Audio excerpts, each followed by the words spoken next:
السلام علیکم ورحمۃ اللہ وبرکاتہ۔ جیسا کہ آپ کو معلوم ہے کہ ہم گفتگو فرما رہے تھے مسئلہ فدق پر، جس کو لے کر سیدنا ابوبکر صدیق رضی اللہ تعالیٰ عنہ کو پرتان و تشنیع کی جاتی ہے، اور اس کے متعلق ہم نے یہ بیان کیا کہ قرآن سے مسئلہ فدق کو بیان کیا، حدیث سے بیان کیا۔ اب وہ بخاری اور مسلم کی روایت جو اہل تشیع لے کر اعتراض کرتے ہیں، وہ فرماتے ہیں کہ اماں فاطمہ رضی اللہ تعالیٰ عنہ جب سیدنا ابوبکر صدیق رضی اللہ تعالیٰ عنہ کے پاس پہنچی اور جا کے عرض کیا کہ میرے ابا کا جو جائیداد تھی، باب فدق تھا، وہ میری تملیک میں دے دیا جائے، کیونکہ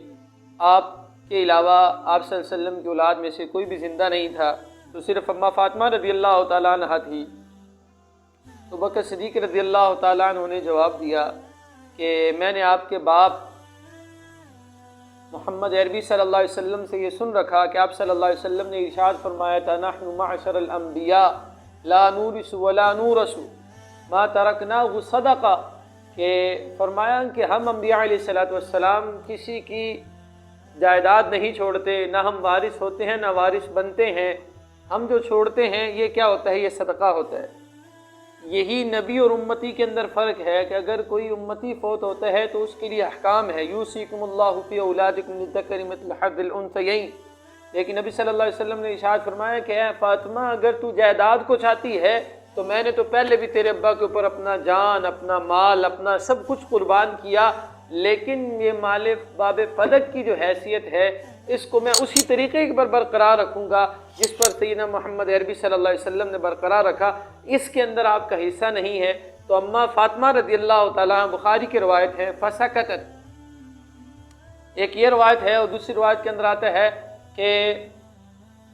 کہ آپ نے تکلم نہیں فرمایا حتی ماتت، کہ فلم تتکلم حتی ماتت، کہ اماں فاطمہ رضی اللہ تعالیٰ عنہ نے سیدنا ابوبکر صدیق رضی اللہ تعالیٰ عنہ سے بات نہیں کی یہاں تک کہ وفات پا گئی۔ تو یہ بات لے کے وہ اعتراض کرتے ہیں کہ آپ نے نعوذ باللہ ابوبکر صدیق رضی اللہ تعالیٰ عنہ نے، یہ دیکھو بخاری کے اندر روایت ہے کہ ان کی کتابوں کے اندر روایت ہے، فرماتے کہ سیدنا ابوبکر صدیق رضی اللہ تعالیٰ عنہ نے اماں فاطمہ رضی اللہ تعالیٰ عنہ کے حصے کو لے لیا اور ان کو نہیں دیا۔ تو یہ جواب بھی ذہن میں رکھیں کہ جہاں یہ الفاظ آتے ہیں فسکتت، تو یہ بھی الفاظ موجود ہیں فرضیت، وہ راضی ہو گئی اور بات نہیں کی۔ یہ بات کی جاتی کہ بات نہیں کی تو بھئی بات، اس کا الزامی جواب یہ ہے کہ وہ ابوبکر صدیق رضی اللہ تعالیٰ عنہ اماں فاطمہ رضی اللہ تعالیٰ عنہ کے لیے نامحرم تھے، تو محرم سے بات ہو ہی نہیں سکتی۔ اور دوسرا محدثین نے اس کا جواب یہ دیا ہے، فلم تتکلم فی ھذا الامر، اس معاملے میں جب یہ حدیث سیدنا ابوبکر صدیق رضی اللہ تعالیٰ نے سنائی کہ انبیاء علیہ السلام جو چھوڑتے ہیں یہ صدقہ ہوتا ہے، ہم کسی کے وارث نہیں بنتے، تو اس معاملے کے اندر بات نہیں فرمائی، تو معاملہ بالکل حل ہو گیا، معاملہ تو اس میں ختم ہو گیا، اس میں تو بحث کی بات ہی نہیں۔ اور یہی بات سیدنا امام زین العابدین رضی اللہ تعالیٰ عنہ کے بیٹے زید رضی اللہ تعالیٰ عنہ سے، یہ اہل بیت میں سے، اس کو حق الیقین میں ملا باقر نے بھی یہ بات نقل کی کہ کسی ایک نے شرارت کی اور یہ آ کے کہا کہ اے زید، کہ جو ابوبکر صدیق رضی اللہ تعالیٰ نے اماں فاطمہ رضی اللہ تعالیٰ کا مال لے لیا تھا، تو آپ اس کے بارے میں کیا کہتے ہیں کہ کیا ابوبکر رضی اللہ تعالیٰ نے فیصلہ ٹھیک کیا تھا؟ اب ذرا کان کھول کے یہ الفاظ سنیں، حق الیقین کے اندر ملا باقر نے یہ بات نقل کی ہے، اور اس کو طبقات ابن سعد نے بھی نقل کی ہے، اور یہ دونوں کے ہم معتبر کتابیں ہیں۔ تو انہوں نے جو جواب دیا، انہوں نے فرمایا اما انا، بہرحال میں اگر ابوبکر صدیق رضی اللہ تعالیٰ کی جگہ پہ ہوتا، لا حکمت ما حکم ابو بکر رضی اللہ تعالیٰ عنہ، تو میں وہی فیصلہ کرتا جو بکر رضی اللہ تعالیٰ نے فیصلہ کیا۔ تو بکر رضی اللہ تعالیٰ نے فیصلہ کیا، اور یہ بات دیکھیں ابوبکر صدیق، جب میں سنتا تھا مسئلہ فدق، میرے ذہن میں یہ بات آتی تھی کہ پتہ نہیں کتنی بڑی جائیداد ہوگی، کتنا بڑا ہوگا کہ جس کو ابوبکر صدیق رضی اللہ تعالیٰ نے ان کے بقول غصب کر لیا۔ تو آپ جا کے دیکھیں اس کے اندر 13 سے 15 کھجور کے درخت ہیں، تو اس سین کے برابر بھی نہیں ہوگا وہ کہ جس کے متعلق وہ لے کے بحث کرتے ہیں۔ اور اگر یہی بات ہوتی تو یہ بات ہوتی ان کے بقول جیسے کہ سیدنا ابوبکر صدیق رضی اللہ تعالیٰ عنہ، سیدنا عمر، سیدنا عثمان رضی اللہ تعالیٰ اگر غاصب ہیں تو یہ جو اماں فاطمہ رضی اللہ تعالیٰ عنہ بکر صدیق رضی اللہ عنہ کے پاس گئی تھی، اسی طرح آپ کے ازواج مطہرات نے عثمان رضی اللہ تعالیٰ عنہ کو بڑا بنا کے بھیجا تھا۔ ابو داؤد کے اندر یہ روایت موجود ہے۔ تو کیونکہ آپ صلی اللہ علیہ وسلم کی بیویوں کے اندر بکر صدیق رضی اللہ تعالیٰ عنہ کی بیٹی حضرت عائشہ صدیقہ رضی اللہ تعالیٰ عنہ موجود ہیں، اور عمر فاروق رضی اللہ تعالیٰ عنہ کی بیٹی حضرت حفصہ رضی اللہ تعالیٰ عنہ موجود ہیں۔ تو بیوی کا بھی حصہ ہوتا ہے، اگر اولاد نہ ہو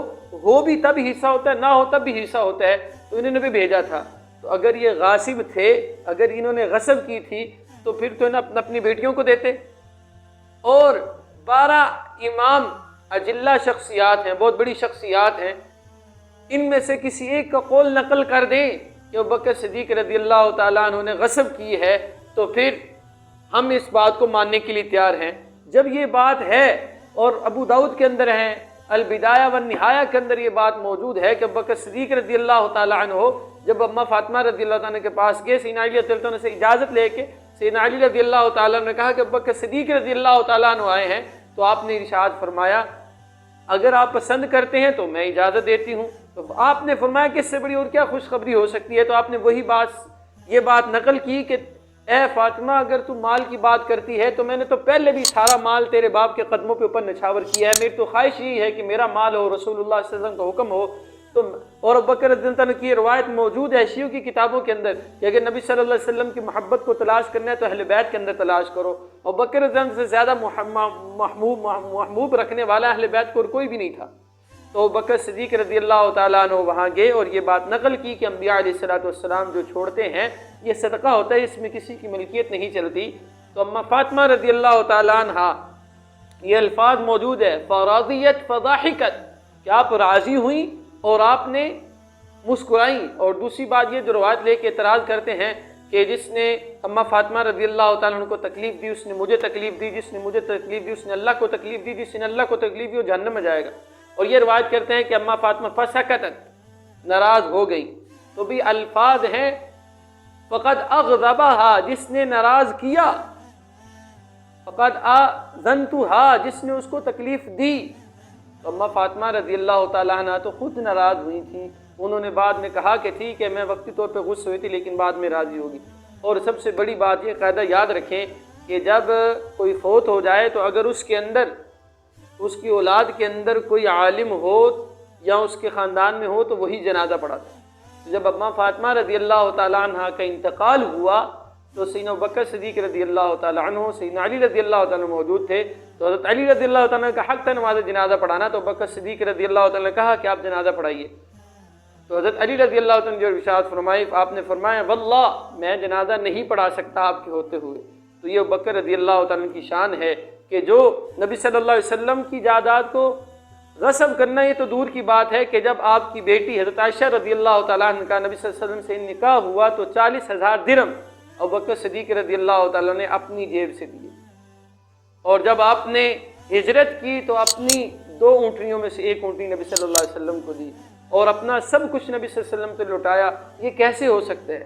اور اگر یہ کہتے ہیں غصب کی تھی تو یہ حکومت حضرت علی رضی اللہ تعالیٰ کی بھی آئی تھی، حسن و حسین کی بھی آئی تھی، اور اہل بیت کا بھی فیصلہ نقل کر لیا گیا۔ تو اللہ جل جلالہ سے دعا ہے کہ اللہ جل جلالہ سیدنا ابوبکر صدیق رضی اللہ تعالیٰ عنہ کی قبر پر کروڑوں رحمتیں نازل کرے اور ہمیں ان سے محبت کرنے کی توفیق عطا فرمائے۔ اللہ جل جلالہ سے دعا ہے کہ اللہ جل جلالہ ہمیں احکام کو سمجھنے اور اس پر عمل کرنے کی توفیق عطا فرمائے۔ وآخر دعوانا ان الحمد للہ رب العالمین۔